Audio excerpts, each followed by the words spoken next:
Yep, still coming in.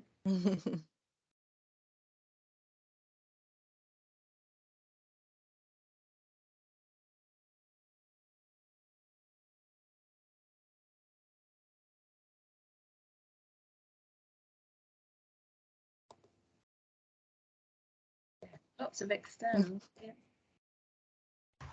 Oh, Samantha Wade, hello. Hello. How are you? I'm good, thank you. How are you? Yeah, not bad. Lovely to see you. Oh, it's a surprise. Yeah, I'm just being nosy because I'm letting everybody in. I'm like, oh, who's that? Oh, who do I recognise? Yeah. Oh, great. Liz is here. Brilliant.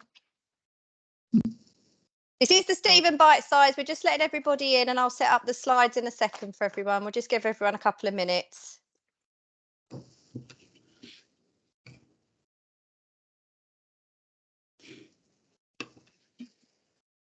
God.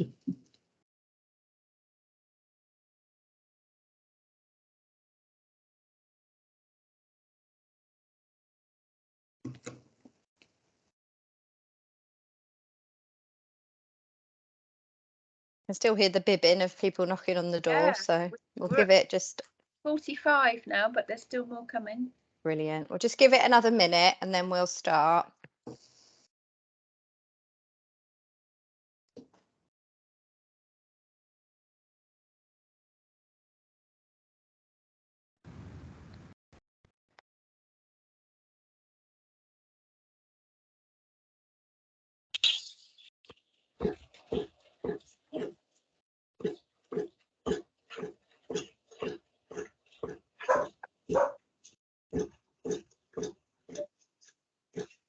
You want me to mute everybody? Yes, please. Say someone's dog.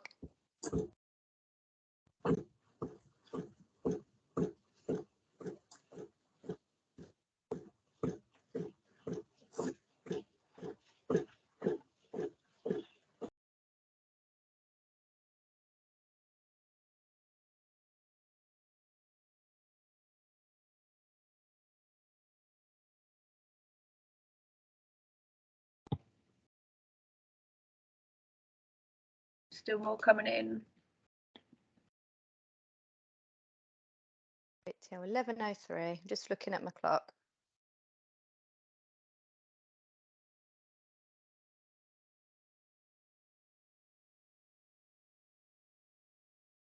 Sip of me coffee before we start.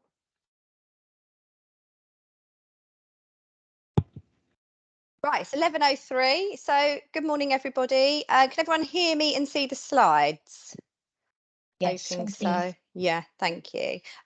So I'm Lynn Mason. I'm the business manager for the Safeguarding Adults Board. And this is our bite-sized learning session on Stephen, which was a safeguarding adult review that we published last month in regards to a gentleman who unfortunately lost his life after leaving his home in the middle of the night. I'll go into the details in a minute. Just wanted to apologise to those that attended the session last Thursday. Unfortunately, there was a typo on the correspondence that I sent out. So I understand that there was some confusion, but there is only the one session and we are recording this today. So I'm hoping that we'll be able to put this session online for people to have a look at if they haven't had the opportunity to attend today.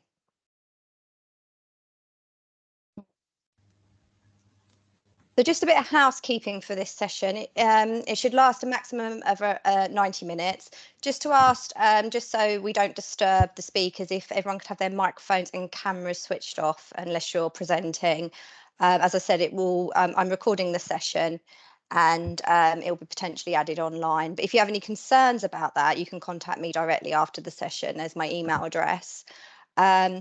We will have an opportunity for questions at the end. So this will be general questions about the content of the session. But if you have any sort of questions that you'd like to ask during the session, please just add them in the chat section. We won't get to them till the end because we don't want to put our speakers off, but I will log those and they will be asked at the end. At the end, when we do have the Q&A session, if you prefer to to speak to your question, you can do so by raising your virtual hand and you'll be invited to speak. But just be mindful of confidentiality, because this session is being recorded and there's a lot of people here.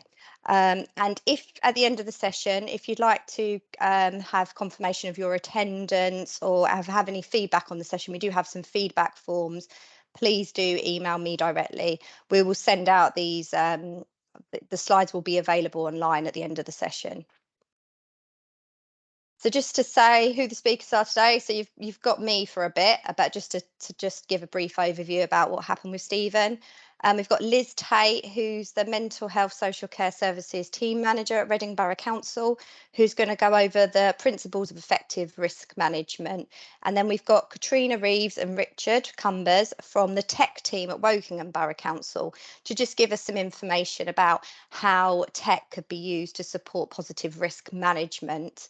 And then back over to Liz, who will look at the reviewing of risk management plans, and then over to a short Q&A session. So I'll just go over a brief briefing of what happened to Stephen. The details are pretty similar to what was published in our Safeguarding Adult Review. So just to say what a Safeguarding Adult Review is, often referred to as a SAR. For Safeguarding Adults Board, to which the West of Berkshire has a tri-board, so this covers Reading, West Berkshire and Wokingham. We have a statutory obligation under the Care Act to carry out a safeguarding adult review if there are concerns about how our partners work together to safeguard a vulnerable adult that may have died or suffered significant harm where abuse or neglect is suspected or known. So safeguarding adult reviews are not to apportion blame. They are to support the learning of the partnership and the system.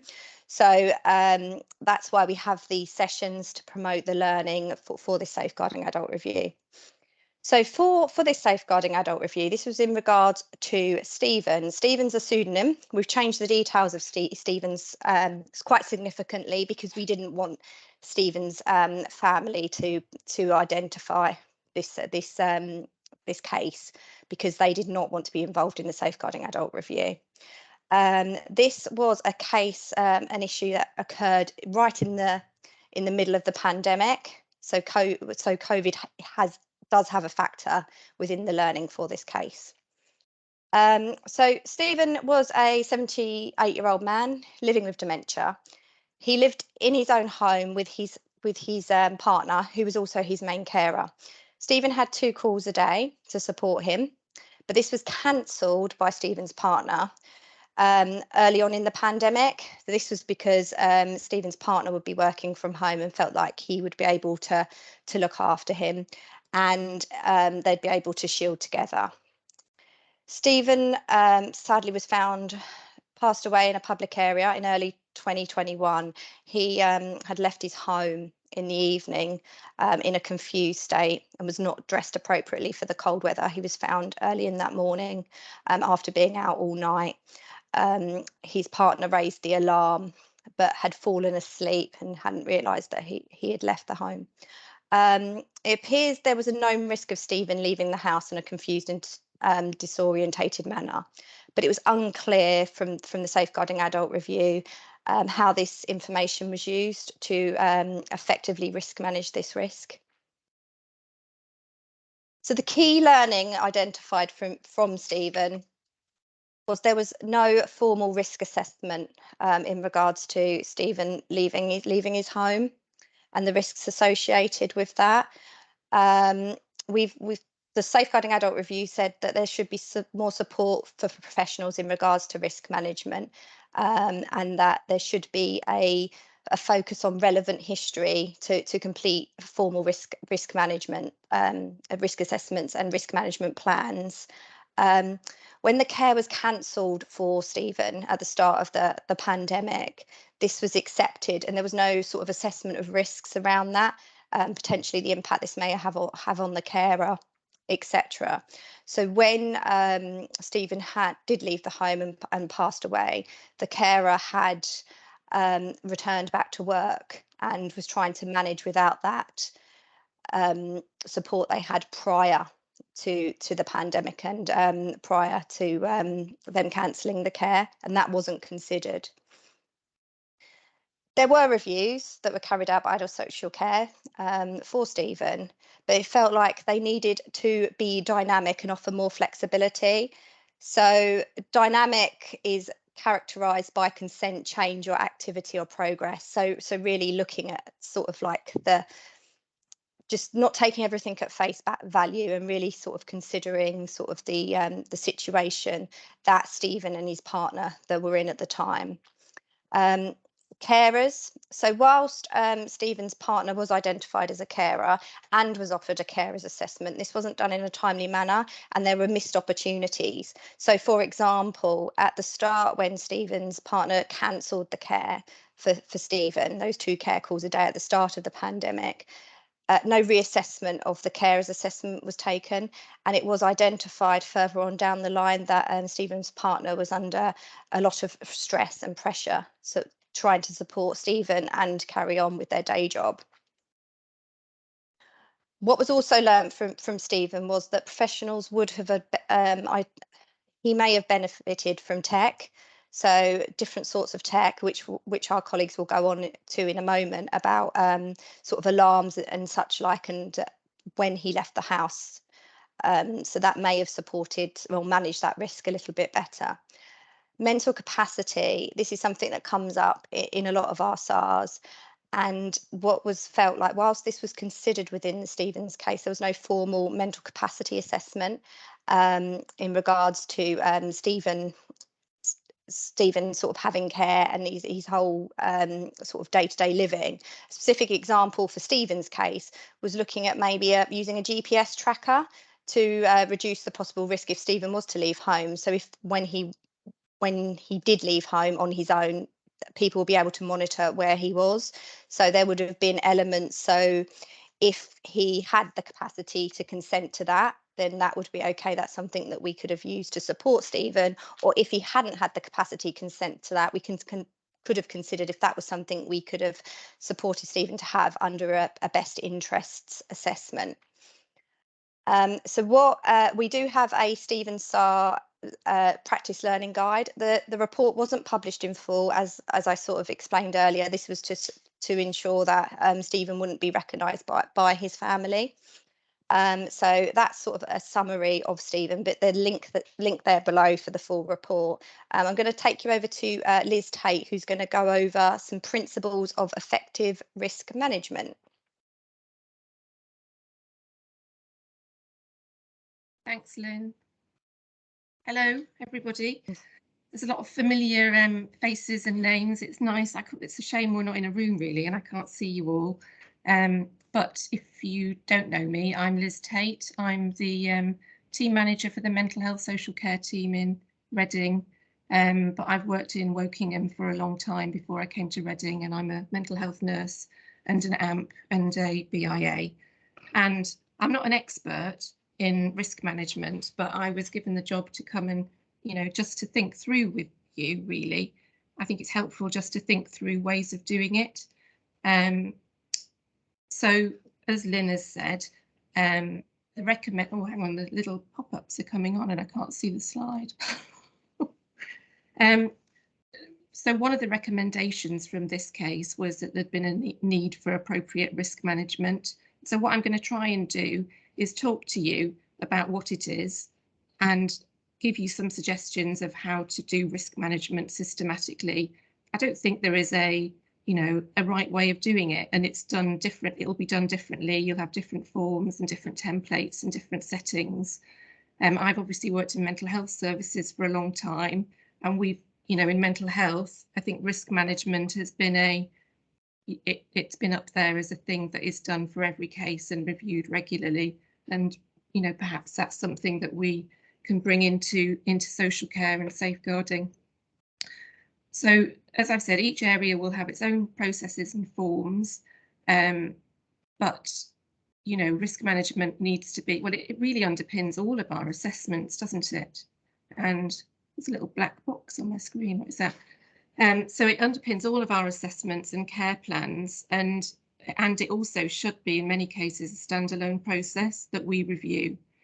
And so it needs to inform, assessments, reviews, care plans. And what is really, really key, if you take one thing away, well, there's going to be a couple of things I want you to take away, but one of them is sharing it. It's no point doing a risk management plan and just keeping it to yourself. You need to share it with the person and their family and the other professionals. Just check my notes. Okay, so that's what I'm going to talk about. Can we go on to the next slide, please? Thank you. So this slide I've stolen it really from a man called David Carson, who's a professor at Ulster University, and he's written a lot about risk management. And I've been to a couple of his trainings, and I probably, if there are any AMPs here, you may have as well. But if you get the opportunity to hear him speak, I think actually he's done a lot of training for the police on risk management, and I think he speaks a lot of sense really. And so this slide, he says that risk assessment is about, so risk management is three things really. It's first of all assessment, it's collecting information about the importance and likelihood of potential benefits, as well as the seriousness and chances of any possible harms. So it's a balance. It's not just all about negative things, it's about positive things. And so it's gathering, all of what is likely to happen, what may happen, what are the benefits, what are the positives. And then risk management is how we invest our resources in maximising the chances and value of benefits, or minimising the likelihood or seriousness of any harms. And then the risk decision making requires the consideration of both the assessment and the management. So it's the things that you've highlighted as the thing that may happen, and also what you've put into place, along with a lot of other factors. And David Carson, I think what he says is it's not the consequence. So things will happen. We can't, we can't eradicate risk. It's everywhere. We all take risks all the time. And in social care, we have to let people make decisions and take risks. But what is important is the quality of our risk management, of our risk decision making, and that will protect our practice really. If you're thinking of any questions, just jot them down, and then we can talk about them at the end. So I hope that makes sense, because so even if we do everything right, sometimes things will still go wrong.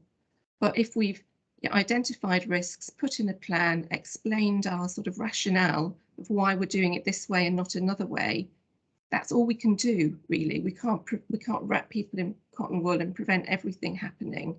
But if we don't think about it and don't go through the process and don't show our sort of detailed risk thinking, then we haven't done our jobs properly really. Just check, see if there's anything else in my notes that I was going to say.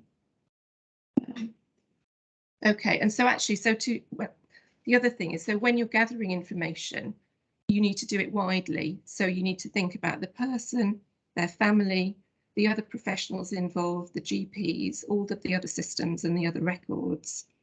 And I think that, we get referrals in, we don't perhaps go back to referrers often enough and say, can you share your risk assessment? Can you give us your information about risks? And perhaps we could do more of that. Can we have the next slide, please?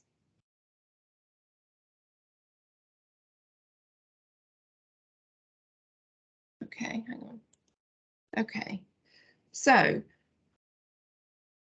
what I'm going to talk you through just a template really, and this is what is used in mental health services in Berkshire, because that's where I've worked for a long time. But I think it's helpful to use a template to help you sort of systemize and organize your thinking. And so in mental health services, and a lot of you, this will be really familiar, we use headings and subheadings, but you can adapt it to your area of work. And so in mental health on Rio, this is sort of set in a form that we use. And we always think about risk of suicide, risk of harm to self. We then think about risk of accidental or unintentional harm to self. So that might be, accidentally taking the wrong medication, or it could be, inadvertent harm in the house. But then we think about harm to others. Then we think about harm from others and vulnerability. And then we think about other risks, including falls or physical health. For a long time, I worked in perinatal mental health. So when I was working in that area, I was also thinking about risk to the baby, risk to children, risk to other family members. So you might well adapt this as you go along. Do you want to go to the next slide, please? And then within those headings, it's perhaps helpful to break it down a bit more and have subheadings.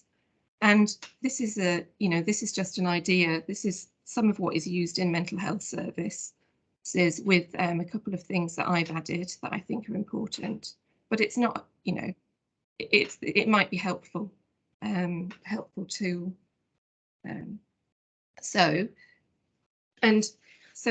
I'll just go through quickly what these mean, and then I'm going to apply it for Stephen, so we can sort of think together about how this might have been used in his case. Okay, so historical factors and static factors, they are things that have happened in the past. And so actually, when you're reviewing your risk assessment, you don't need to, that will always stay the same, because certainly for, in mental health services, things like risk to others, the previous history is the best predictor of future risk.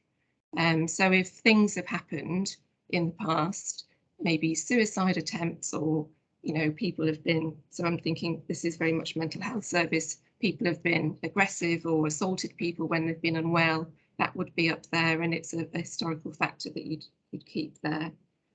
And so then the current factors, that's the current situation, what it's like at the moment. And clinical factors, and it's interesting, isn't it? It's a bit medical model, but it's things like diagnosis, and that gives you a clue really about what might be happening. And so for example, if it's dementia or diabetes, it will automatically give you clues of what those risks might be. And then situational factors, these are sort of external things, such as the environment that somebody lives in, whether they're living alone, whether they're homeless, but they influence the risk. Maybe they could be the social factors, or it could be a particular person that is in the family that impacts how the person feels and their presentation. And then next thing here is triggers, future risks. These are again other things that impact risk. Dates or anniversaries, interpersonal conflicts, use of alcohol or drugs, infections.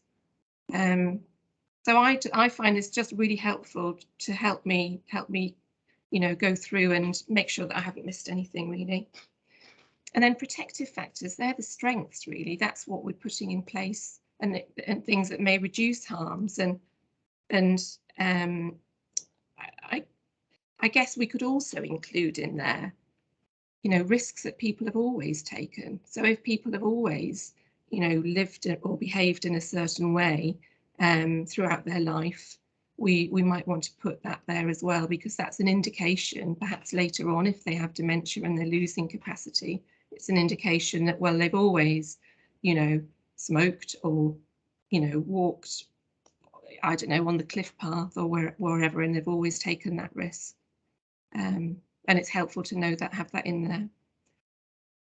And then mental capacity in relation to the risk is something that I've added, and I think that's really important, because there are some, so certainly in mental health, there are some clients that we work with that will always have capacity, and it's a sort of a choice.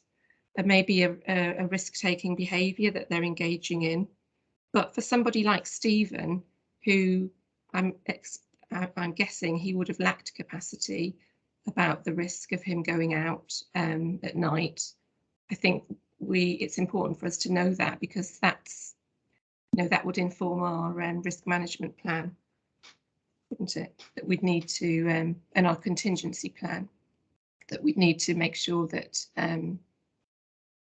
that the fact that they lack capacity is reflected in there, and what would happen. Okay, just let me check what my my notes say. Yeah, okay. Next slide then, please.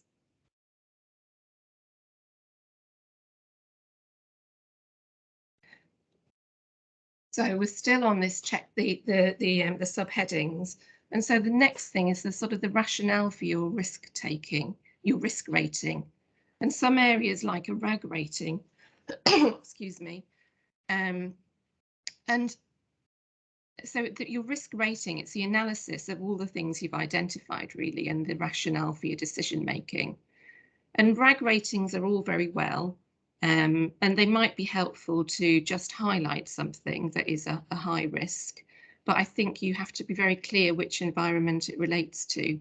So for example, in mental health services, something might be a very high risk. It might be red if it's in the community, but in the hospital, they might see it as a much lower risk because the environment is much more protective. And so if you see a RAG rating, you just have to make sure you consider the context that it's been considered in. Okay. And so then the next thing is your risk management plan. And it's all very well to identify all these risks, but you need to then say, well, what are you doing to mitigate them? And really, that's, this is within all of our support plans, isn't it, in social care, that we're trying to reduce risks and keep people safe. And then the contingency plan is really, it's really important, and that's a discussion with the person and their family, because what do they do if this plan doesn't work? What do they do if the formal or the informal carers break down, if someone's ill? And so that's, I think, a very important discussion. And perhaps if that had been had with Stephen and his family, it's also a time to bring in, is the carer under any other stress? Do they need a carer's assessment? Who would they notify if they can't care, or if they're having health problems of their own? And so, yeah, always have a contingency plan in there. And then I think it's helpful to always write, however you're writing this, wherever you're putting it, who's contributed to it, and most of all, who it's been shared with. And you'd obviously, at the start of this, you'd start with consent from the person, ideally. Of course, in some circumstances, in some levels of risk, you would still if the person lacks capacity to consent, you may be making a best interest decision to do the assessment and share it. In some high risk situations, you may still be sharing information without consent. And certainly in mental health services, there will be many occasions when we've done that, and we might say to the person, well, I know that you don't want me to tell anybody about this, but I have to. And so the key is sharing, isn't it? And I'm not sure that is something that we do, and maybe that's something we could improve with. And actually, it would be, I don't know, thinking off the top of my head, it would be great if we could get the more detailed risk management plans shared on connected care, wouldn't it? Because certainly in health and social care, we all have access to that. Okay, I think that's what I wanted to say about that. Is that my last slide? Oh no, here we go. So my next slide is just to pull this all together and show you how it might have looked for Stephen. So what we knew historically, he had left the house in a confused state on these dates, 2017, 2019. There had been a care provider reporting a concern of self-neglect. Personal hygiene hadn't been taking place. Agitation, poor foot care. And so that they were things that had happened. We knew he had a concern about memory and a diagnosis of dementia. We knew he was living alone in 2018, and then his daughter moved in to provide, was it his daughter or a carer moved in to provide care, a family member. And he had a twice daily care package. The triggers were, so some of this is guessing, isn't it, really? But if there is a, you know, one carer, one family member living in there, a trigger might be carer stress, disengaging. We could see from before he'd been self-neglecting and hadn't been engaging with the carers. Maybe poor compliance with medication, progression of his dementia, daughter, family member or carer being able to not being able to care for him. When we'd gone through this, we might have discovered if the, you know, the family member had any difficulties of their own, perhaps a mental health problem or a physical problem that could impact the, you know, maybe they were going to have an operation or something that would have impacted it. So then his protective factors were that he was living with his family member. There was a Ring doorbell in place. The door was locked overnight.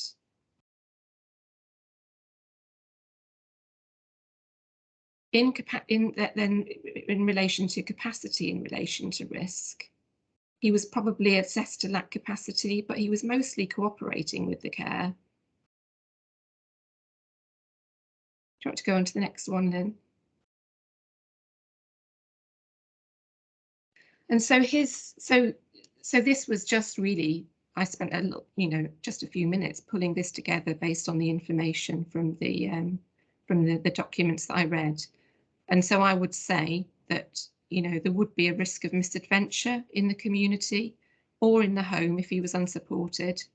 He lacked capacity in relation to his care needs and risks, so that would need to be managed for him. He wouldn't be able to ask for help and say, look, my carer hasn't turned up today. And so that would need to be managed, and we'd have to have, you know, clear contingency plans in place for that. The risk would be reduced by the formal care package and the tech and family, but should any of those change, it would need a review and other support to be in place. And so when that call came in to say the care was being cancelled, it would have been a good time to look at the risk assessment and then see, well, actually, you know, do we need to do anything else? Do we need to have a conversation with the family member? Do we need to go out and see him? And so then his support plan would have been regular reviews of his package of care, having a carer's assessment and carer's support, offering that to the carer, and so and letting them know that they can come and, you know, talk to us if there's any changes or if they're struggling. Even, I mean, none of us had gone through the pandemic before, and everything was strange and difficult and frightening. But even during a pandemic, we were still there working. He was under the memory clinic, I'm guessing. There was that joint working and information sharing with professionals, including risk. The Herbert protocol was discussed with him or with the family member. Who contributed to the plan? This would be it ideally. Stephen, his carer, connected care, social care, tech assessment, care agency, older persons, mental health team, any other carers or family involved. And ideally, the plan would be shared with all of those agencies. Let's see what other notes I had. And so I think that's the end of my slides, and hopefully it just gives you some, you know, it's just helpful to think how we might improve really of our risk management. And if you've got any thoughts or questions, I'm happy to discuss later. Okay. Thank you, Liz.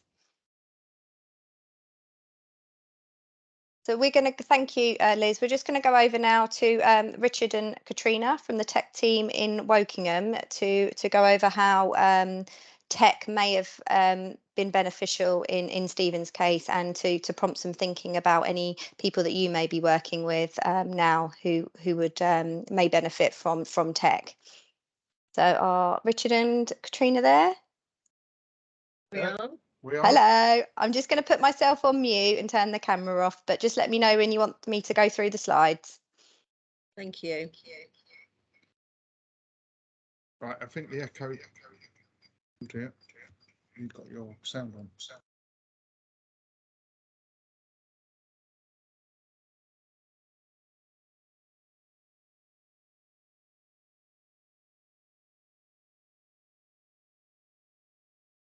Okay, so I'm going to look at technology-enabled care in context of Stephen, and also in a little bit wider what can be done with tech. I think the first thing with Stephen, it would have been good if we'd have had a better understanding of what Stephen's care requirements were. We knew that there was a carer in, but we don't know really what that carer was, what the carer was doing, and the person's partner was making assumptions that they could support the person, and maybe with a little bit more understanding and a bit of work in between the partner and us on what was possible, a different support plan may have been put in place. So one of the things that we would look to do would be to put in a monitoring system just to look to see what the person's activities are currently, with an idea of looking at what support packages may be required. And certainly I know in Berkshire in general, there is Just Checking, which we use, Canary, and also Memo in place. So what I'm looking at is fairly generic on that. So if we could have the next slide.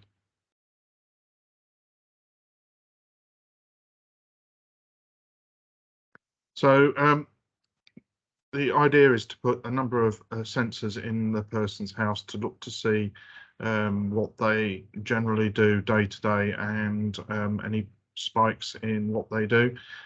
So it would have been good to have understood how many times the person actually did attempt to open the front door or close the front door, and how many times they did get up and down during the night out of bed. And with this information, you can then understand quite what support the person would need. So if we look at the next slide. So this is typical information that we get out of, this one is actually Canary. And you can see that this person actually had a good sleep last night.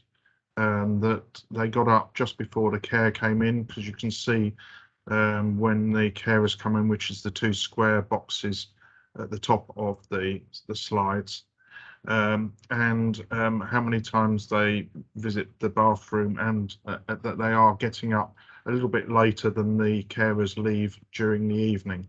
So it gives a picture of what is normal for this person, and you build on this over a couple of weeks, and then you could see that maybe they actually get up 4 times a night at 2-hourly intervals.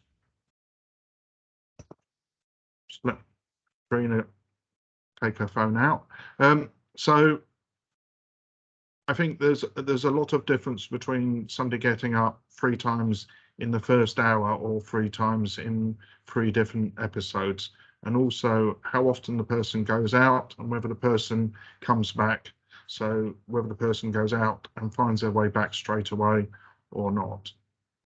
So a picture could have been built up of support requirements, and discussions could have been had with the partner to make sure that the person did actually understand the amount of care that was required, which was quite a bit in this case, I think.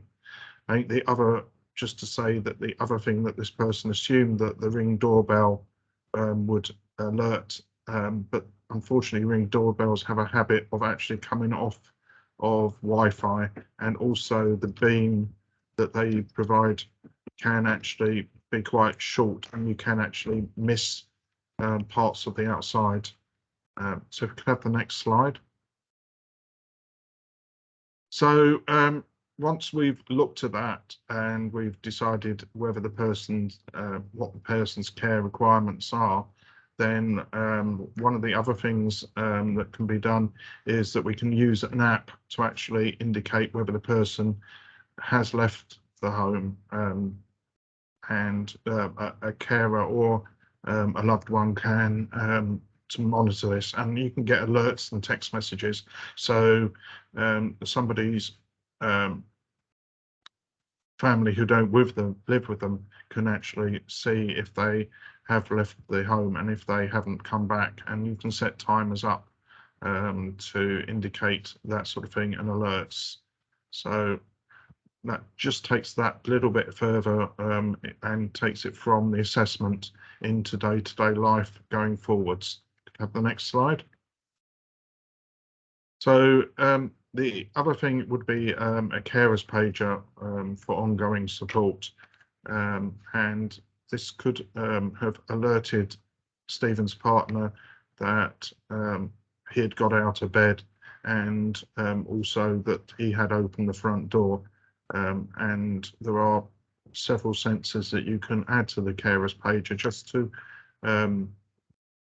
give the person a bit more, the carer a bit more reassurance, because I know that a lot of fatigue with carers is around having to constantly listen to see if the person is getting up at night, and the person then doesn't have a very good night's sleep. So if it's possible to have a bed sensor, a movement sensor and a door sensor, this will indicate an alarm, and the person will be woken up rather than the person having to be constantly trying to listen out. So that's a very quick go through the actual physical tech that could be considered. Obviously, there's loads more tech that could be considered in addition to that. So Katrina's now going to look at some more things. So if we can have a this is my slide. So yeah. Okay. Can everybody hear me? Okay, so it's just really just to summarise. Sorry, there's a bit of an echo going on. Okay. Nobody wants me in stereo. Yep. Okay, so yeah, it was just really to summarise on that, and I think, you know, looking at technology again, we always look at effective risk management, and it mirrors a lot of when we're doing our tech assessments. It mirrors a lot of what Liz has already mentioned in regards to her presentation slides. And again, when we have referrals in or people are looking at doing tech assessments, again, we need to look at capacity. And do they have capacity to consent to have the technology-enabled care equipment used in the first place? Can they understand to be actively involved in what's being discussed, and do they have or need an advocate with them to support them with that? Also, as Rich mentioned in the last slide around the carers pager, you know, a lot of the technology is really having that kind of that buy-in from carers as well, informal carers and professional carers, to be able to use the equipment effectively. And also, as Liz also mentioned, about having carers having assessments in their own right. And again, consent, you know, on all our forms, you know, our documentation, it's about, you know, demonstrating that the person's consented to have technology being used. But it's also the ability to use the tech effectively. So as Rich has mentioned, we use Just Checking and other kind of memo kind of equipment to support as assessment tools as well. So who's checking that data? Do the people that are checking the data understand how to read that information effectively? Or do they need support and help in that? And that's something that we would look at, you know, with every individual case. And there's also a difference between the tech that we use for assessment purposes and also for, you know, so is it proactive or reactive tech? You know, is somebody starting to have lots of falls, so we then maybe put a falls pendant in place, or is it something that what we're trying to do over time is to kind of use technology enabled care as, you know, part of everyday assessment, and to be able to consider tech in everyday assessments. So what I mean by that is really looking at the everyday care of everyday use of using tech. So in regards to a lot of the prevention work, early intervention, to support a person's needs as they increase, and also using tech will ensure the person's open to using the technology. They're making choices about what technology enabled care they want to use, and having the capacity to be able to make a choice and decide about the technology for themselves, rather than it having to go down to best interests and things like that. So that's really just the kind of things that we do on a daily basis within the technology enabled care service within Wokingham. So that's us, I think. Lynn? Thank you, Katrina and Richard. Yep, that's brilliant. Thank you. And you'll be available for questions. Silent. Oh, can you hear me now? Oh. Hello, can you hear me? I can hear you, Lynn. I don't know. Oh, okay. And so I don't know. All right. Thank you, Jane. Yeah. Yeah. Okay, that's brilliant. Thank you.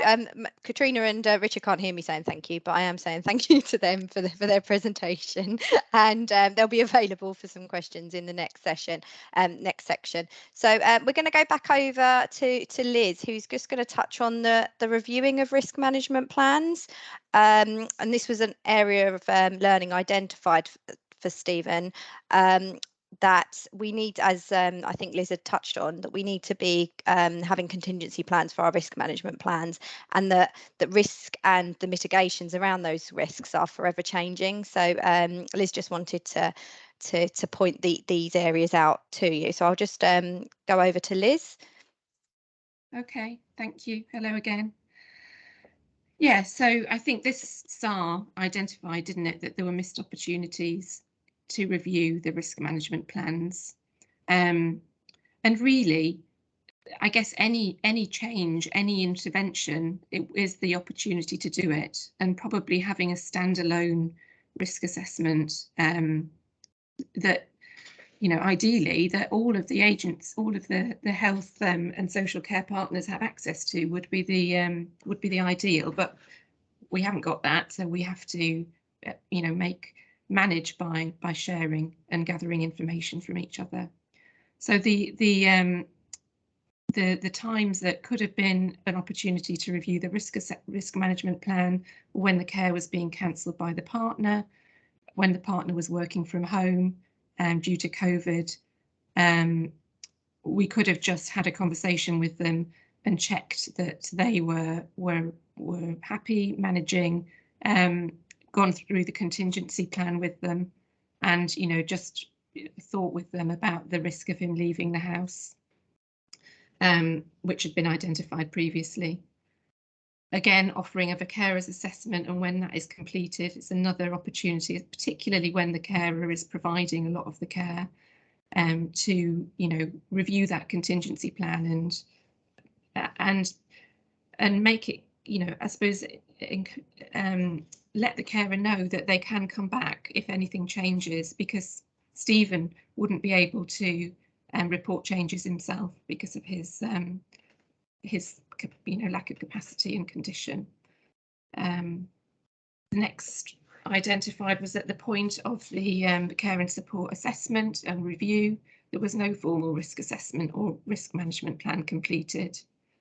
Other opportunities were when tech is installed,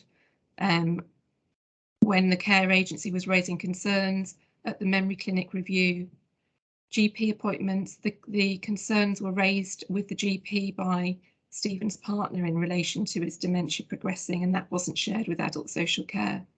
And I think it's something that we all need to, think together, I suppose, about how we work. I think GPs are incredibly pressured, and it's difficult to get information.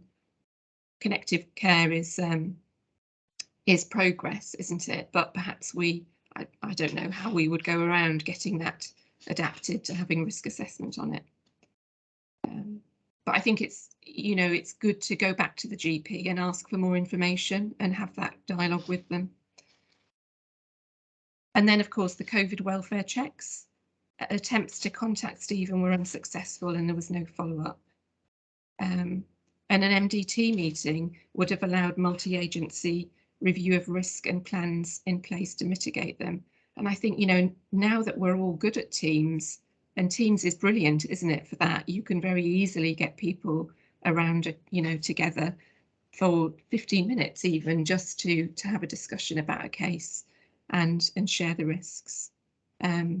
And so the keys about risk management for me to take away are that it is the quality of your gathering of information and your, analysis and your plans that protects your practice.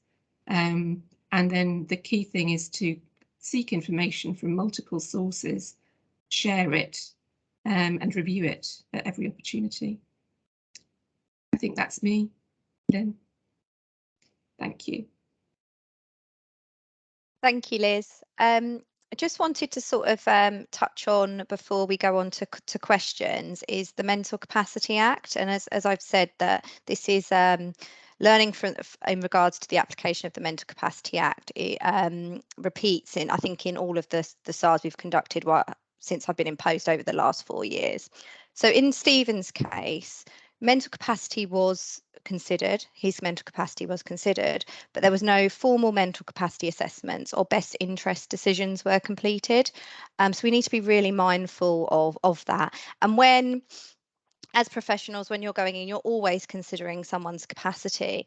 And there doesn't necessarily always need to be a formal mental capacity assessment completed if you're clear on the consideration of capacity, but you just need to document that decision in time. Capacity is fluctuating, so when you're making that decision, you need to be clear on why you decided that person had capacity, or if there's any concerns about that, go down that formal mental capacity route. And I think what we've had a lot of discussions as a partnership around capacity, and I found this quote from one of my colleagues in Dorset. That Dorset Council have a mental capacity team, and just wanted to sort of point this out. So capacity assessment is not some kind of scientific process where capacity is measured.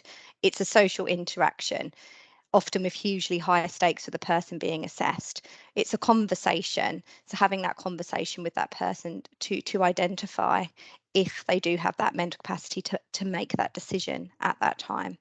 So I just wanted to sort of highlight that there. So we're going to go over now to some questions. I'm going to close the PowerPoint presentation so I can see everybody's faces and access the chat function. But yeah, so myself, Liz, Richard and Katrina are available for any questions, and I'm sure there's some other people that might be able to chip in if there's anything that we can't answer. Just be mindful of any sort of confidentiality, so please don't provide too many specific details that someone could be recognised in your questions. So let's have a look.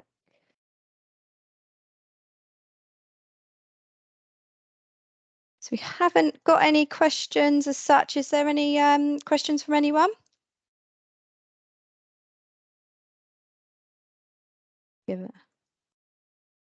Oh, we've got a hand. So Suzanne Vickers, do you want to ask your question? Really, yeah. It was just a really quick question, actually, more out of curiosity, because obviously the assisted technology is a fantastic source.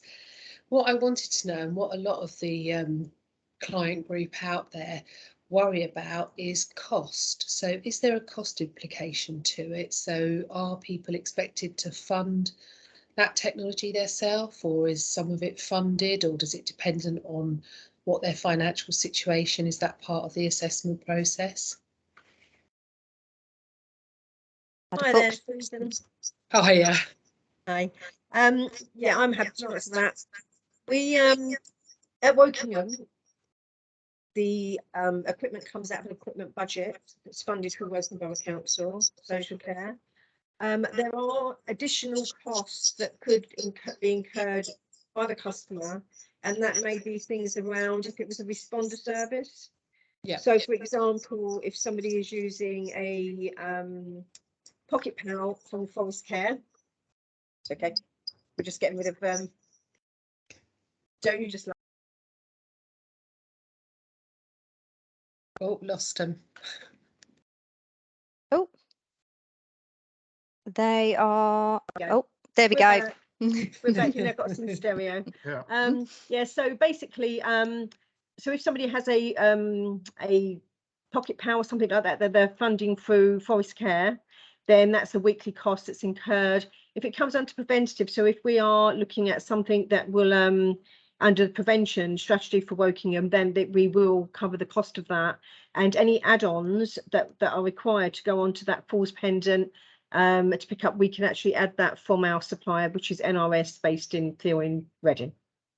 Perfect. But I think what my kind of rule of thumb would be, you know, we as a tech service, we're here to kind of look at each individual case, so we can kind of look at that as part of the assessment. We would be looking at the appropriate equipment and the level of costs that may incur, and then how that can be funded. Other parts of technology enabled care could potentially be 50-50 funded through adult social care and health as well, depending on whether it's meeting a health need as well as an adult social care need. So that's why we say it's really good to kind of look at the individual assessment and those individual needs, and then we kind of put up that package of technology enabled care around the person's needs. Excellent. Okay. Thank you. Brilliant, thank you. And I had Carol Lee's hand up. Hi, Carol. Well, I think Chidima's going to answer it, so I'll let Chidima do it. You're on mute.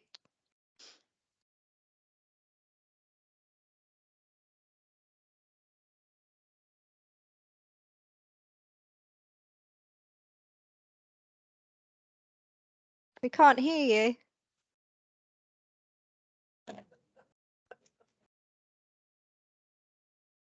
Oh, look, they're in the same room. Hiya.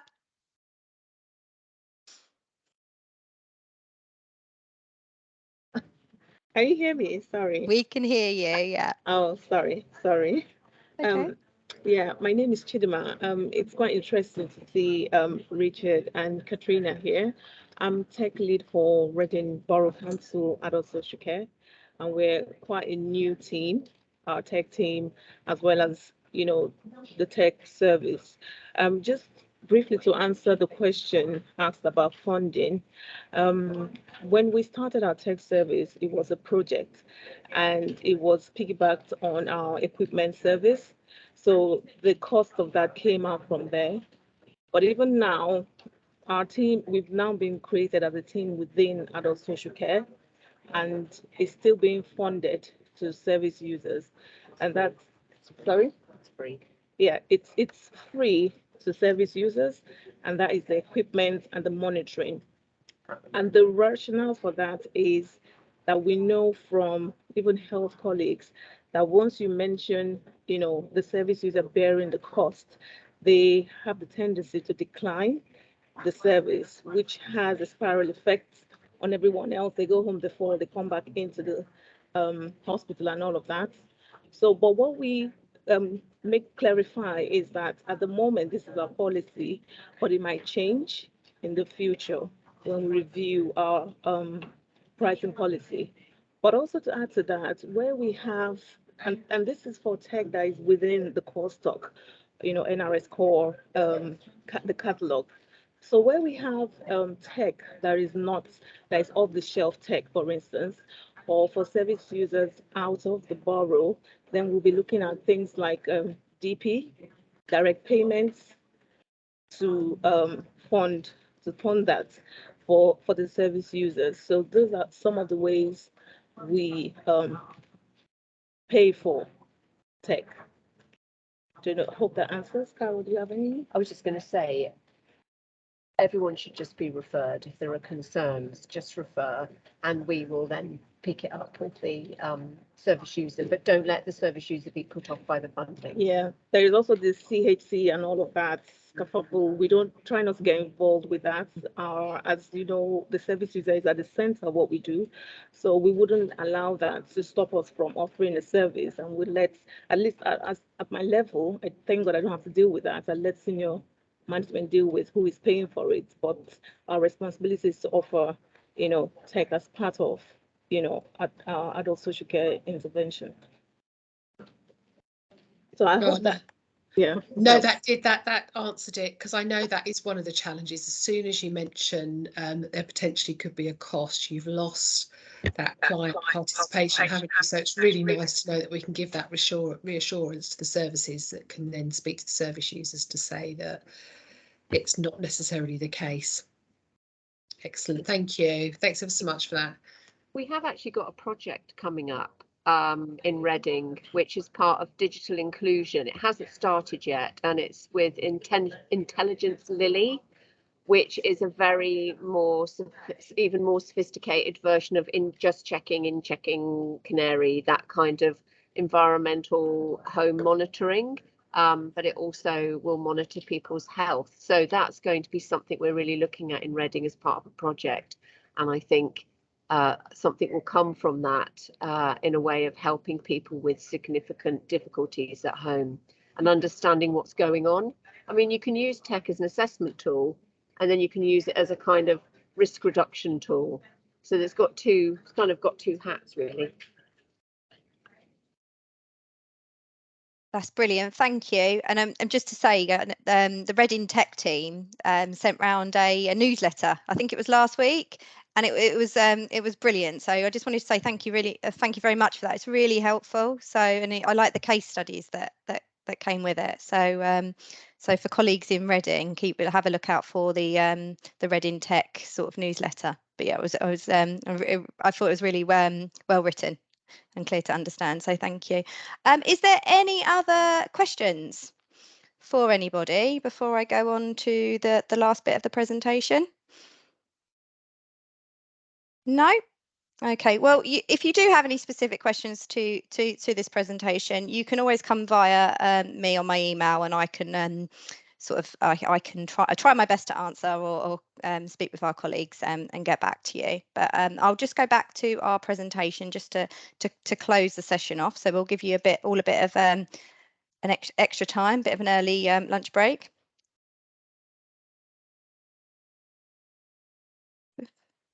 Bear with me.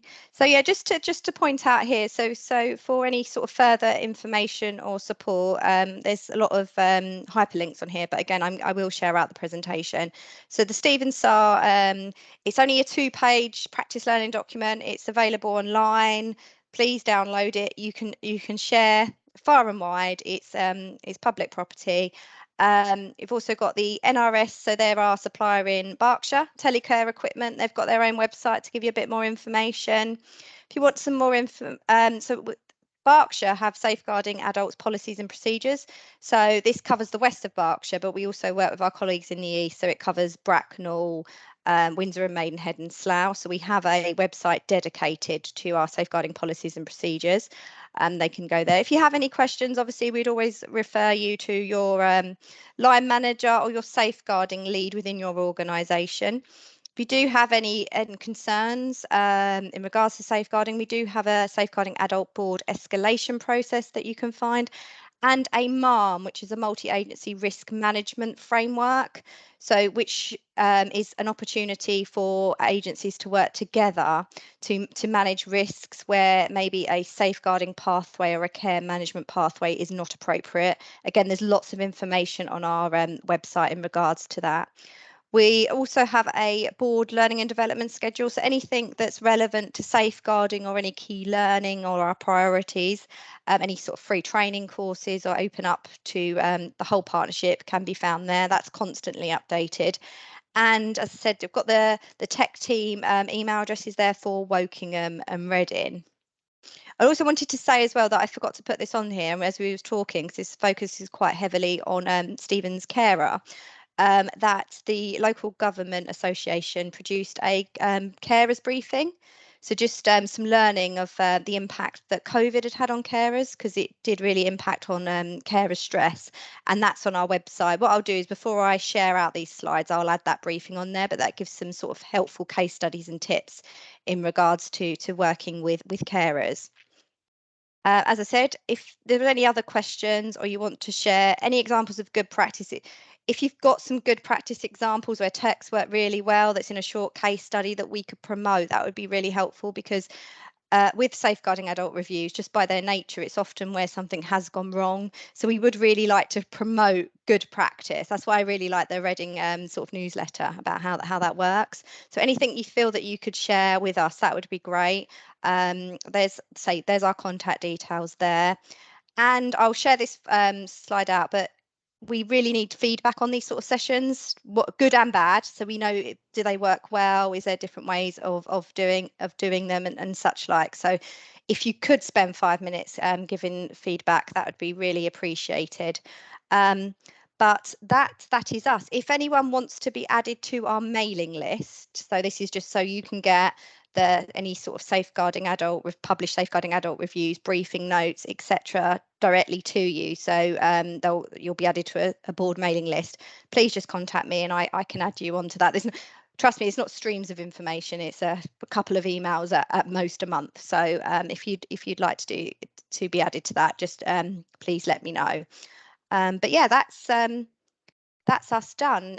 Just thank you really to Richard, to Katrina, and to Liz for the presentations, and the colleagues that have worked with us on sort of getting this presentation ready. I hope you've found it helpful, and it will help prompt with your sort of thinking around risk management when working with people that may be at risk. But yeah, is there anything Richard, Katrina, or Liz wanted to say? No, that's great. Okay, that's brilliant. Well, thanks ever so much. So we'll close the session now. Yeah, and take care. Thank you. Thank you. Thank you.